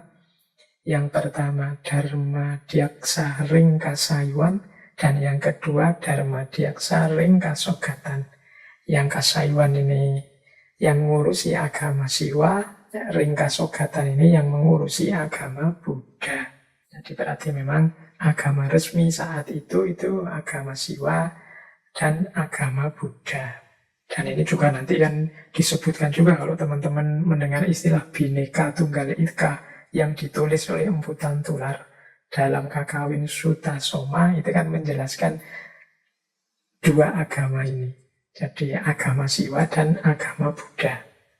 Kalau dalam serat Sutta Soma kan dijelaskan Bhinneka Tunggal Ika Tanhana Dharma Mangruwa. Meskipun dua, tapi ya hakikatnya satu. Karena tidak ada kebenaran yang mendua. Jadi Siwa juga kebenaran, Buddha juga kebenaran. Ya memang tampaknya wujudnya dua, tapi hakikatnya satu. Maka Bhinneka Tunggal Ika. Ini kan istilah yang kita pakai di Indonesia hari ini. Jadi itu makanya tadi disebut oleh Gajah Mada, ya ayo sinergi, ayo kerjasama antara ulama dan umarok demi kemajuan bangsa. Ya belakangan memang ada penelitian-penelitian tentang keberadaan agama Islam di Mojopahit. Ada penelitian memang, dan memang ada bukti di zaman Mojopahit sudah hadir agama Islam. Salah satu buktinya itu yang pemakaman kuno di Troloyo, daerah Trowulan. Nah itu kan di Troloyo itu ada nisan-nisan makam dari tahun 1281 dan 1611. Ini kan tahun-tahun pemerintahnya Hayam Wuruk. Padahal itu makam Islam dari model makam yang ada di situ. Sehingga disimpulkan mungkin memang sudah ada, mungkin juga sudah banyak penduduk Majapahit yang memeluk Islam saat itu. Meskipun agama resminya kerajaan itu Hindu dan Buddha.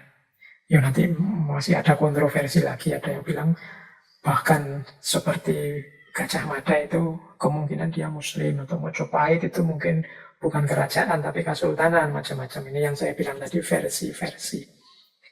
Semoga diteliti terus, digali terus. Pada saatnya mungkin kita menemukan lagi bukti-bukti lagi tentang paling tidak menunjukkan kejayaan, kebesaran kita dulu. Bahwa ada beda persepsi, yo. Dalam dunia ilmu itu kan wajar, beda pandangan. Yang penting semoga beda-beda ini tidak jadi sumbernya masalah, tapi sumbernya kekuatan, sumbernya semakin bangganya kita terhadap nenek moyang dan bangsa kita. Baik, yo kalau dari sisi keterbukaan memang Mojopahit rasanya memang tidak kaku, terbuka terhadap agama-agama. Hindu masuk, Buddha, Siwa tadi masuk, kemudian Islam masuk, bahkan kepercayaan-kepercayaan lokal juga masih hidup. Masih banyak ditemukan arca-arca yang ini Hindu juga bukan, Buddha juga bukan. Kemungkinan ini dewa-dewa lokal yang disembah oleh masyarakat sesuai kepercayaan masing-masing. Biasanya nenek moyang tertentu dari kelompok masyarakat tertentu itu sangat dipuja dan dibuatkan patungnya. Ini kan semacam kepercayaan-kepercayaan lokal masyarakat juga dibiarkan hidup sesuai keyakinan masing-masing. Baik, jadi itu dari aspek spiritualitas. Kemudian ada lagi, ini waktunya sudah mau habis, saya tambah satu lagi. Jadi dari Kakawin Gajah Mada kita juga bisa belajar salah satu sikapnya Gajah Mada, yaitu kita harus tahu kapan harus bertahan, kapan harus mengundurkan diri. Jadi ini misalnya di Kakawin Gajah Mada itu di Pupuh 65, bait 5-6 ada pernyataan begini. Demikianlah sabda Sri Baginda Krishna Kapakisan dengan senyum yang ramah dan manis. Segera Patih Mada bersama semua menteri bertutur dan menyembah. Nah, ini kemudian pernyataannya Gajah Mada. Sesungguhnya hamba semua mohon Sri Baginda jangan cepat menyingkir dari kerajaan. Sebab kedua-dua cucu Baginda masih sangat muda untuk memerintahkan dan menggantikan raja di istana. Maafkanlah permohonan hamba semua kepada Sri Baginda. Jikalau terlanjur, ampunkanlah. Jikalau berkenan, harap menunggu dahulu agar Sri Baginda mendampingi sebentar. Sampai Cucunda sudah memahami cara mengendalikan dunia, maka Baginda bisa meninggalkan kerajaan dan mencapai tujuan Baginda untuk mulai menjalankan hidup sebagai pertapa menuju kesempurnaan. Jadi dari bait di Kakawin Gajah Mada ini kelihatan pandangan dari Gajah Mada, ya orang itu harus tahu kapan dia harus mempertahankan jabatannya dan kapan mengundurkan diri. Ini kasusnya Prabu Hayam Wuruk yang mungkin berencana untuk mundur, kemudian tahta diberikan pada keturunannya. Dinasehati bahwa cucu-cucunya masih sangat muda, mungkin belum siap untuk menggantikan raja. Raja juga harus sadar ini. Ya biasanya memang tradisi di Jawa kuno, raja-raja itu tidak harus menunggu meninggal baru diganti. Jadi ada tradisi kalau memang putra mahkota siap, raja ingin mengundurkan diri, biasanya kemudian menjalani hidup spiritual, ya bisa sebelum meninggal pun digantikan. Tapi kemudian dinasehati oleh Gajah Mada, ini cucunya belum siap. Jadi berarti Sri Baginda harus bertahan dulu. Jangan kesusu turun tahta. Nah ini pelajaran bagi kita. Di kita itu kadang-kadang tidak bisa ngukur kapan saatnya mundur, kapan bertahan dulu. Jadi kita perlu kecerdasan yang lebih untuk sadar kapan mundur. Biasanya orang itu kalau sudah dapat jabatan dan enak, ingin terus, ingin diulang-ulang terus. Nah, bait ini mengajarkan kita, ya di antara kebijaksanaan itu tahu kapan mengundurkan diri dan kapan bertahan dulu. Kemudian ada pelajaran juga bahwa ya seperti tadi, ternyata akhir hidup ideal itu, puncak hidup justru hidup yang spiritual. Jadi hidup yang fokus menuju kesempurnaan diri, mendekat kepada Tuhan. Jadi ini pelajaran dari Gajah Mada lewat Kakawin Gajah Mada. Terakhir, menurut saya ada teladan yang mungkin sulit kita tiru dari Gajah Mada, yaitu beliau ini pada zamannya di Mojopahit termasuk sosok yang diterima dan memuaskan semua pihak. Ini kita baca sebentar ya pernyataan itu dari Kakawin Gajah Mada ini.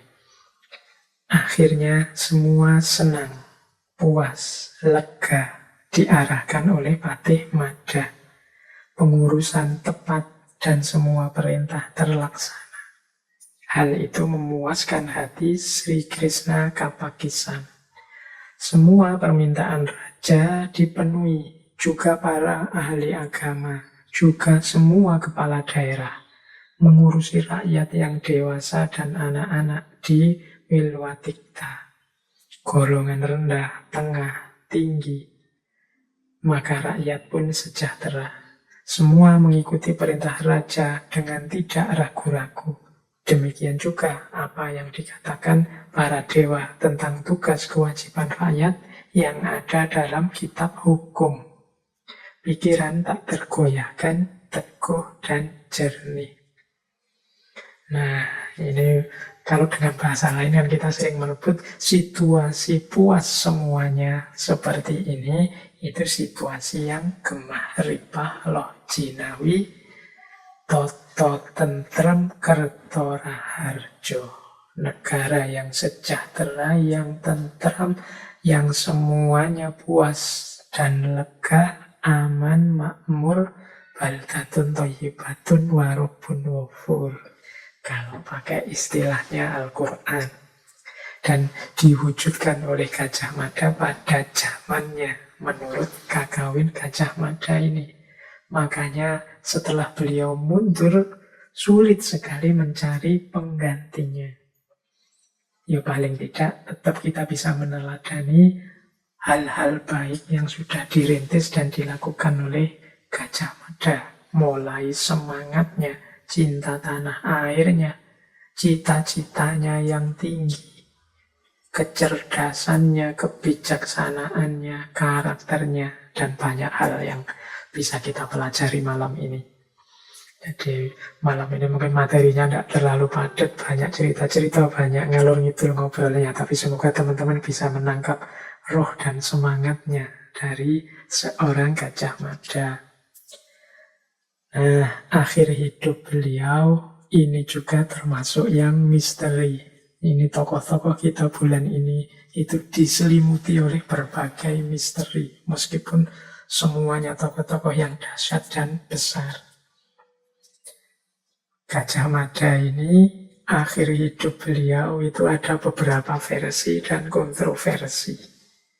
Kalau menurut negara Kertagama ada cerita bahwa sekembalinya Hayam Wuruk dari satu upacara keagamaan di daerah Simping. Jadi suatu ketika ada upacara keagamaan rutin di daerah Simping, dihadiri oleh Hayam Wuruk. Setelah Hayam Wuruk kembali di istana, dia lihat Gajah Mada sedang sakit. Dan akhirnya meninggal dunia tahun Saka 1286 atau 1364 Masehi karena sakit. Itu kalau dalam negara Kertagama. Tapi ada juga versi yang bilang Gajah Mada itu tidak sakit, tapi moksa. Ini dalam Kidung Sunda. Jadi ini ceritanya setelah kasus Perang Bubat. Ini yang oleh banyak orang dianggap salah satu kekurangan Gajah Mada adalah kurang mampu ngerem ambisinya ini. Di titik terakhir ini ada yang bilang begitu. Meskipun juga ada kontroversi dan versi-versi tentang cerita ini, tapi di versi ini itu adanya di Kidung Sunda. Ada juga yang bilang Kidung Sunda itu sebenarnya kisah bikinan zaman Belanda. Tapi ya monggo, ini kita tidak mungkin membahas itu sampai dalam malam hari ini, tapi di Kidung Sunda disebut Gajah Mada ini mokso. Jadi setelah ada kasus itu, kemudian Hayam Wuruk gelisah, susah, depresi karena kasus itu, tidak jadi menikah, macam-macam. Orang semua menyalahkan Gajah Mada. Diceritakan kemudian Gajah Mada keluar ke halaman istana, dan saat itulah beliau mengalami moksa. Ada juga versi cerita yang lain. Ada yang bilang ya saat itu Gajah Mada setelah kasus itu mengundurkan diri. Kemudian oleh Hayam Wuruk diberi satu wilayah, satu dukuh namanya Madakaripura. Madakaripura ini di situ ada air terjun yang indah, yang di belakang air terjun itu ada guanya. Disitulah nanti Gajah Mada melakukan spiritualitas di akhir-akhir hidup beliau. Jadi fokus untuk beribadah di situ. Ini di Madakaripura, ini daerah Probolinggo, mungkin bagian-bagian selatan.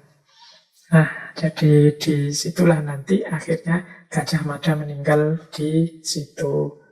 Ada lagi yang bilang Gajah Mada itu meninggal di Aceh, ada lagi yang bilang Gajah Mada itu macam-macam versi-versi tentang di mana meninggalnya Gajah Mada, termasuk juga versi kelahiran beliau dan asal-usul beliau. Jadi ada banyak riwayat yang macam-macam.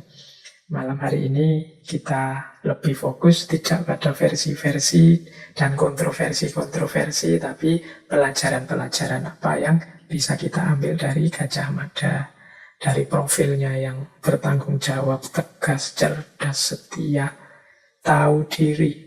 Kemudian dari karakter kepemimpinan beliau, baik secara intelektual, emosional, spiritual, dan sosial. Kemudian semangat luar biasa, cita-cita yang tinggi, dan perjuangan mewujudkan cita-cita, sumpah palapa yang luar biasa. Termasuk juga tata sosial, tertib hukum lewat kitab Kuttara Manawa. Kita juga bisa belajar 5 prinsip kepemimpinan Poncotiti, Darmaning Prabu, dan juga bagaimana Gajah Mada pun hidup dengan orientasi spiritualitas yang tinggi, tidak sekedar perang dan perang saja. Baik, saya kira itu ya teman-teman. Ini lebih kayak obrolan kita malam hari ini tentang Gajah Mada. Tidak sangat padat materi seperti biasanya, tapi semoga menggugah kita, menyadarkan kita untuk tidak hilang cinta dan kebanggaan kita terhadap bangsa ini. Jadi kita pun punya banyak tokoh besar, punya orang-orang besar dan sejarah yang besar. Tinggal mampu atau tidak kita melanjutkan kebesaran itu saat ini. Baik, saya kira itu ya teman-teman. Mohon maaf sekali atas segala kurang dan lebihnya. Mungkin saya salah ucap, mungkin salah pronunciation-nya, dan macam-macam, mohon dimaklumi. Semoga ada yang mengingatkan kalau memang ada yang keliru. Saya akhiri sekian. Wallahul muwafiq, wallahu a'lam bishawab. Wassalamualaikum warahmatullahi wabarakatuh.